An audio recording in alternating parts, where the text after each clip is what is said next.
उधर काजी साहब देखें जनाब, ये जो अपना मुल्क के कौम के बच्चों का ये जो कहते हैं ना कि वो डेविल की तरह ये खून चूस रहा है, बार बार आता है, बार बार गैर आइनी फैसले करता है। और जब भी कोई बात होती है तो वो कहता है जी, अगर ट्रिब्यूनल की बात करते हैं तो वो कहता है जी वो जी आइन के मुताबिक बात करते हैं, आइन की बात करें, आइन की बात करते हैं तो फिर ट्रिब्यूनल की करता है जिन्हें जी वो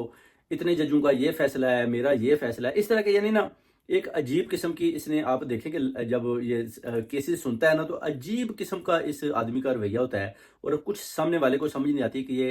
कर क्या रहा है। यानी आप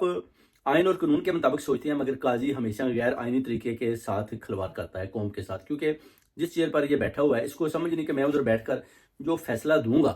क्या वो आइन के मुताबिक होगा, क्या वो कौम को पसंद होगा, कौम उस फैसले को मानेगी। ये बिल्कुल इस बात को तो ये मानने को तैयार ही नहीं। वो कहता है जो फैसला मैंने दे दिया है बस आप समझिए कि वो आइनी है, वो कानूनी है। बेसिकली ये एक डेविल की शक्ल में बैठा हुआ, अभी ये जाने का नाम नहीं ले रहा।